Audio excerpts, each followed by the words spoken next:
आज रोक देते हैं, जनसंख्या को वहीं पर थमा देते हैं और कहेंगे कि 20 साल लगेगा इनको इतने आवेदन को पूरा करने में, तब इन्हें 4 बार मुख्यमंत्री बनाना पड़ेगा।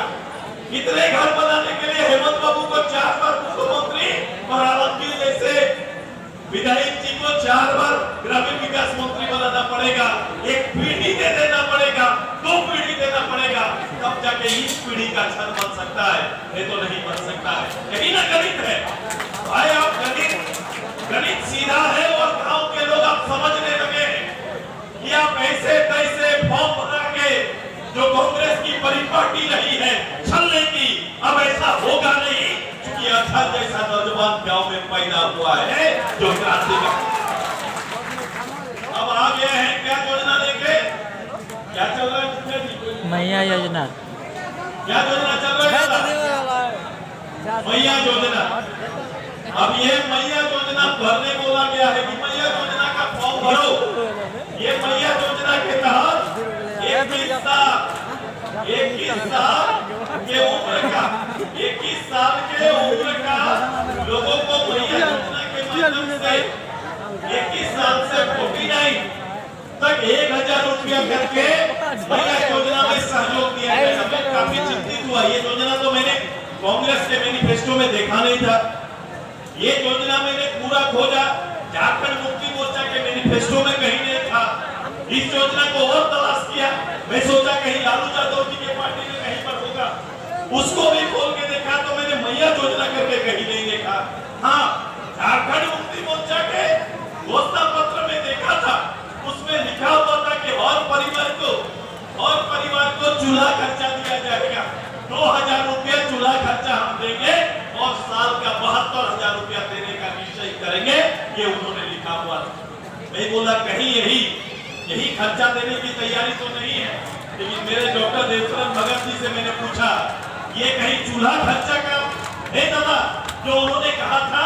इन्होंने खड़ा होकर कहा ये चूल्हा खर्चा नहीं, ये चुनाव खर्चा है और चुनाव खर्चा देने की तैयारी कर रहे हैं।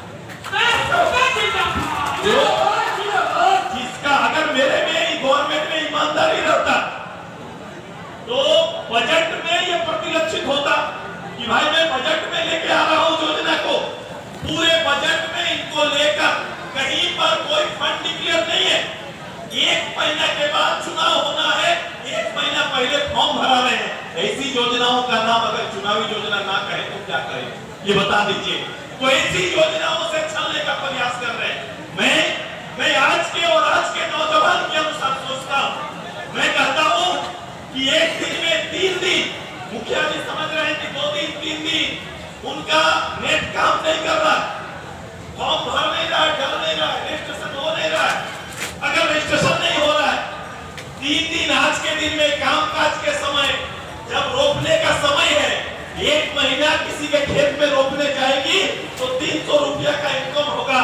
वो 3 दिन 4 दिन 5 दिन खड़ा होकर अपना नाम चढ़ाने के लिए तैयारी कर रही है। उसका 5 दिन का रोजगार 1500 कहीं न कहीं छीन जा रहा है। यही इसकी तैयारी। उसका जो अपना रोजगार था वो भी छीन रहा है।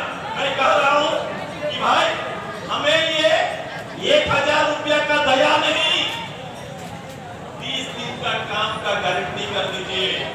30 दिन परिवार के सदस्यों को 30 दिन का न्यूनतम नॉन स्किल प्रोग्राम के अंदर भी हमें काम मिल जाएगा। गांव में बैठकर तो घर में बैठे एक परिवार एक महिला 9000 रुपया कमा सकती है। ये संभव हो सकता है कि नहीं? होगा कि नहीं बताइए? ये तो 3 दिन का काम है। अब मनरेगा में 100 दिन का, ये आलमगीर साहब को पता नहीं कभी समझ में आया कि नहीं आया कि अगर मैंडेट बढ़ा देते कि 100 दिन का 100% मैंडेट तो मनरेगा शुरू होने से था। ये सरकार आई में बोला 150 का करेंगे, 150 दिन का अगर मैंडेट कर देते और स्पेशली अगर वो चाहते तो इसको बढ़ा सकते थे। खेत में काम करने वाला मनरेगा में होता क्या? मनरेगा में चाहेंगे तो खेत में काम करने वाला, निजी खेत में काम करने वाला भी ये इसका अधिकार ले सकता है। ये अगर इच्छा शक्ति रखती तो ये मनरेगा समय आने दीजिए। मैं आपको विश्वास दिलाता हूँ कि 1-2 नहीं, हर परिवार 10,000 कम से कम रुपया कमाएगा। ये तैयारी हमारी रहेगी और हम लोग जो उनका इनकम है सोर्स है वो बढ़ाने के लिए बहुत सारे कार्यक्रम प्लान हमारे पास है। ये निधि वाला प्रोग्राम नहीं, स्थायित्व वाला प्रोग्राम चाहिए। बताओ, हम अभी बात कर रहे थे हमारे इस क्षेत्र में, आप जानते हैं कुमारी जो क्षेत्र है आप सभी वाकिफ हैं। मैं कभी भी व्यक्ति नहीं देखता ना पार्टी देखता हूँ, सुरेश महतो काम देखता है, आवश्यकता को देखता है। और मैंने उस समय जब मेरे दायित्व में था ग्रामीण विकास विभाग में, मैं छोटा छोटा बड़ा बड़ा बूथ के लिए क्षेत्र तरसता था। मैंने नहीं देखा कि ये झारखंड मुक्ति मोर्चा का विधायक है। मैं यहाँ आकर पूरे इस कुमारी को सजाने के लिए, इस जिले को सजाने के लिए मेरे फंड देते रहा है, काम करते रहे हैं। मैं आने वाले समय उसके सिंचाई, क्योंकि यहाँ पे किसानों को पानी चाहिए, खेत में पानी चाहिए, नहर ठीक होना चाहिए। अगर नहर ठीक कर देंगे तो खेती अगर कर लेगा तो इससे बड़ा इनकम वो कर सकता है, बड़ा इनकम उसके परिवार में आ सकता है। पीढ़ी का कारोबार चलता है, पीढ़ी का कारोबार चलता है। हॉस्पिटल बिल्डिंग बना हुआ है लेकिन 10 साल से उसमें डॉक्टर नहीं है क्या डॉक्टर? 10 साल से डॉक्टर नहीं है। अभी बता रहे थे हमें कि भाई कैसे डॉक्टर आएगा, डॉक्टर आएगा तो आलमगीर साहब का परिवार का बिजनेस रुक जाएगा। हम बोले क्या हुआ? तो बोलता है कि उनका प्राइवेट हॉस्पिटल कैसे चलेगा? अगर सरकारी हॉस्पिटल में डॉक्टर लाके खड़ा कर देंगे तो प्राइवेट हॉस्पिटल कैसे चलेगा? अब बताओ, घुमा के पैसा लेने की तैयारी, पब्लिक से वसूलने की तैयारी, कितना अच्छा तैयार करके रखा है। कहा कौम के नाम पर आपको बांट के रखता है और आपके हिस्सा को उठाकर अपनी जेब में डालते हैं। यही तैयारी इनका चल रहा है। ऐसे कांग्रेस को, ऐसे गठबंधन को तिरंजलि देने की तैयारी करिए। अच्छा जैसा व्यक्तित्व आपके सामने संघर्ष करने के लिए आया है, दिन रात मेहनत करिए, नया इंकलाब लाइए और एक परिवर्तन लाइए और हमें इस विधानसभा का सेवा का अवसर दीजिए। हम जीत के आएंगे, हम दिखाएंगे कि काम क्या होता है। ये तैयारी हम सब मिलकर करना चाहते हैं। तैयार है ना? तैयार है ना सब कोई? करिएगा ना? ये भाई 2 जुग चला, एक आलमगीर साहब का और एक अखिल भाई का। ये दोनों से बाहर आप देखना चाहते हैं कि नहीं देखना चाहते हैं? है ना आप लोग तैयार? ये कार्यक्रम आपका है, आपने ही इसको रचा बसा है। और जो इनकलाब इसकी बातें जो चल रही है, ये चर्चाएं रांची तक चल रही है, रांची की गलियों में चल रही है।